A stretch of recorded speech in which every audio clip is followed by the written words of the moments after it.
Hello guys, welcome back to the channel for another massive breakdown of our favorite magical martial arts journey. If you watched our analysis of the previous chapter, you know we saw Arthur go into absolute beast mode. Using King Gray's past-life martial arts techniques, stealth tactics, and point-blank fire magic, Art completely wiped out the gang of slave traders in Elshire Forest and opened the carriage to rescue the terrified little elf child trapped inside. We're diving into another epic part of the story, and this one has Arthur's hilarious first meeting with Tesha Iralith, along with Wolfpack's secret mana core pain and a portal that changes everything. The narration on this channel might feel a little odd at times, but trust me, you'll get hooked on this manhwa, so make sure to watch from the first part for better understanding. Let's get into it. We pick up right after Arthur opens the carriage door. Before bringing the young elf outside, Art gently places a cloth over her eyes to shield her from the brutal scene. Confused, the little girl asks, "What's this for?" Arthur responds softly, "There are things here little kids are better off not seeing." She pouts instantly, "But you're also a little." Before she can finish calling out his age, Art cuts her off, guiding her away. "Let's go, and don't take the cloth off until I say." After walking a good distance away from the bloody scene, Arthur finally takes off the blindfold. "We should be a good enough distance away. You can look now." The little elf girl blinks, looking around at the quiet forest, and softly thanks him. Then, in classic Arthur fashion, our MC dusts off his hands, assuming his job is done. "Okay, nice meeting you, goodbye." He turns around and begins walking away. The little girl stands there completely stunned. Desperate, she leaps forward, grabbing onto his clothes, her face contorting into a hilarious, dramatic mix of panic and anger. "How can you abandon such a cute little girl in the woods, you pieces of trash? I'm scared, don't leave me." Arthur groans, forcefully trying to pry her hands off his outfit. "Look, I need to get home too. Those bad guys won't chase you anymore. Besides, aren't elves generally safe in this forest anyway?" Refusing to let go, she argues back, "Beasts are only scared of adults. My parents said that kids will get eaten by hounds or tree golems." Realizing he can't just leave a helpless kid behind, Arthur sighs in defeat. "Okay, well, do you at least know how long it'll take to get to where you live from here?" She stares back and says, "I don't know." Arthur's face instantly drops into pure, unadulterated deadpan disbelief. Trying to keep his composure, Art says, "Just stay here." Her face instantly panics, thinking he's ditching her again, but Art quickly clarifies, "I'll go gather some supplies for us. Hopefully the trip won't be too long." Relief washes over her face as she beams, "Okay." While gathering supplies, Arthur internally plans ahead. "I salvaged what I could for the journey ahead. Neither of us knew how long it'd take, and I also had to think about the journey back. It's a shame we can't take the carriage, but it might be for the best. We'd stick out like sore thumbs riding in that. I can only hope that the elves have something that can take me back to the human kingdom." Returning to camp, Art hands her a bundle of clothes. "Here, I found these clothes inside the carriage and assumed they were yours. Wear the cloak over them since it'll probably get cold." She thanks him warmly, and Arthur gives her a reassuring pat before saying, "Let's get you back home." The next morning, the two set off in the vague direction she points to. As they walk through the lush canopy, Arthur decides to break the ice. "What's your name?" She smiles brightly. Tesha Iralith." She asks, "What's your?" "It's Arthur Lewin." Tesha tilts her head curiously. "How'd you end up in the Elshire Forest, Arthur?" Arthur winces slightly. "It's a long story." Tesha grins, skipping along. "We have time." Art decides to keep it simple. "Let's just say I got separated from my family." "Oh, so you came from the human kingdom, right?" Tesha asks. Arthur gives her a look like, "Yeah, obviously, bro." Then out of nowhere, Tesha looks at him with dead seriousness and asks, "Then is it true that all male humans are perverts and have more than one wife?" Arthur stops dead in his tracks, his brain completely short-circuiting. "What? Who told you that?" Tesha answers innocently, "My grandpa." "Thanks, grandpa."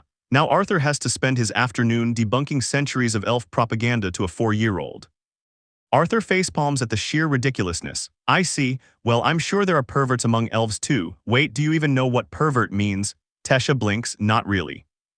Arthur sighs, trying to explain adult concepts to a child. "Well, to answer your question, usually only some nobles prefer to have multiple wives." Tesha claps her hands. "Oh, now I get it." Art sweat drops. "Do you really? Anyway, let me ask you a question. What's it like living in a Lenoir?" Tesha beams with excitement. "It's fun. I spend a lot of time with my caretakers and grandpa since my mom and dad are busy, and once I awaken, I'll probably be given a mentor to train under. I'm pretty excited about that." Arthur takes note of this lore detail. The education system seems a bit more undiscriminating in a Lenoir if everyone's assigned a private mentor upon awakening."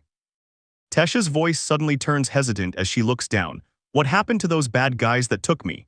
Arthur keeps his tone smooth and reassuring. They ran into a rather unfortunate accident. Tesha whispers fearfully, will they try to come find me again? Arthur stops, looking into her eyes with pure sincerity. I promise that you won't ever see them again. Relief fills her heart as she looks up at him. Thank you, Arthur, for everything. As night falls, Arthur sets up a small camp for them. Handing her a blanket, Art says, you should get some sleep. Tesha blinks, clutching the blanket. What about you? I'll keep guard outside, Arthur replies, stepping toward the tent entrance. Sitting outside in the quiet night, Arthur looks at his hands, reflecting on his power. I wanted to use this time to figure out what this will Sylvia left me was, but... Before he can begin meditating, Tesha pokes her tiny head out from the tent, blushing slightly. Are you sure you don't need some rest too? Grandpa said to never share a bed with a boy, but I won't tell on you. Arthur gives her an amused look. It's okay, I'm not that sleepy. Tesha pouts, trying to come up with a clever reason to keep him close. Well, you see, I just remembered. Beasts will more likely appear if they notice you out here because they'll see that you're a kid. Therefore, I propose that, for our safety, you should keep guard inside the tent. Arthur smirks at her blatant excuses. It's for our safety. Tesha quickly adds, not because I'm scared. Art gives a warm response. Yeah, I got it, now sleep. Stepping inside the tent, Arthur sits down while Tesha curls up under the blanket. Still feeling a little nervous, she reaches out her tiny hand and clings tightly onto Arthur's shirt before finally drifting off to sleep. Looking down at the sleeping elf princess, Arthur's expression softens with deep empathy. Tesha Iralith, you've had it rough, rest well. We pick up the next morning as Arthur and Tesha press deeper through the dense green mist of Elshire Forest. Reflecting on their dynamic, Arthur narrates, we continued our journey with unfamiliar surroundings and time quickly passing as the only indicators of our progress. After Tesha's initial desperation and fears had passed, it was obvious she had no idea how to interact with me. I'd admit that worries of my family and impatience to get back home didn't leave me in the best of moods. As evening approaches, the duo decides to set up camp. But just as Arthur begins unpacking, a sudden blinding pang of pain shoots directly through his chest. Art clutches his monocore, gasping for air. He internally grits his teeth. But what made the journey almost unbearable were the agonizing pains coming from my monocore that struck unpredictably. Noticing his sudden collapse, Tesha rushes over, her eyes wide with worry. Arthur, is everything okay? Forcing a faint smile to hide his condition, Art pants softly. Yeah, I'm fine. But even as night falls and Tesha sleeps, Arthur lies awake in the tent, silently enduring the intense, burning pain inside his chest. The next morning they resume their trek, but Tesha keeps casting anxious glances toward her young protector. Suddenly, rustling leaves surround them. A pack of hungry forest wolves emerges from the shadows, snarling at the two children. Before Tesha can panic, Arthur steps in front of her. With a cold, badass glare, he flares a concentrated burst of intense mana pressure. The sheer aura radiates off Art like an apex predator, terrifying the wolves so badly they tuck their tails and sprint away in fear. Bro handled a whole pack with just a look.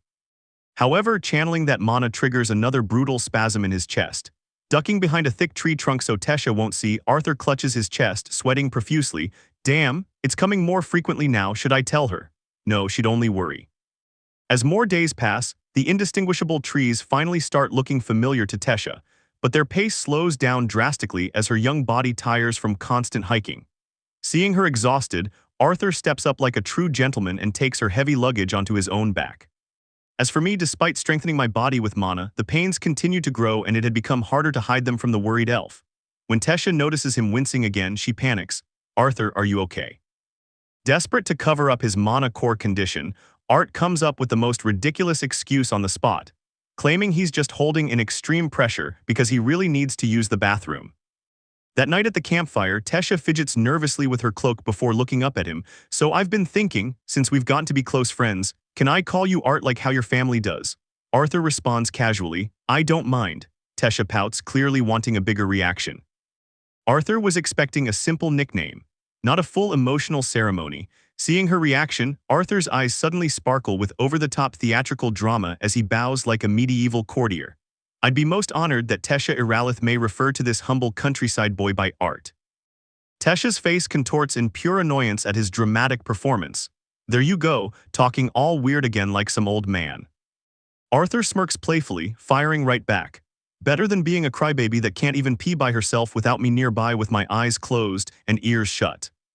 Flustered and completely red-faced from embarrassment, Tesha immediately reaches over and pulls Arthur's cheeks, yelling at him to shut up.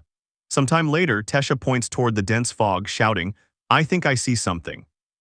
Arthur squints, teasing her with deadpan sarcasm. "Yes, yes, I see something too. I see moss and leaves and fog and trees, lots and lots of trees." Despite his sarcastic remarks, the scene shifts to them sharing a meal, where Tesha can't help laughing because Arthur managed to get food stuck all over his face. Looking at her bright smile, Arthur warmly reflects, "It seemed that despite the mental age gap, we had gotten closer." Suddenly, Tesha starts running ahead, tapping individual giant trees along the path. Reaching one specific massive tree, her long elf ears literally flap with pure excitement. Confused by her sudden celebration, Arthur calls out, "Tesha." Turning around with a beaming smile, Tesha declares, "We're here." Pressing her hand against the bark, the massive ancient tree begins to glow with a brilliant, shimmering green light. A majestic elemental portal slowly opens right before their eyes. Turning back to her savior with excitement, Tesha waves her hand. "Come on, Art." What an absolute masterclass of a double breakdown. From Arthur hiding his severe mana core pain and scaring off wolves with pure aura, to their hilarious banter about nicknames, old man talk, and bathroom excuses, Art and Tesha's dynamic is easily one of the best parts of this entire story. Now that they've finally unlocked the secret portal to Elenwar, what awaits Arthur on the other side? How will the royal elves react when Tesha introduces a human boy named Art? Let me know all your favorite moments and theories down in the comments below. Don't forget to like, subscribe, and hit that notification bell so you never miss the next part. Thank you so much for watching, and I will see you guys in the next video. Bye-bye.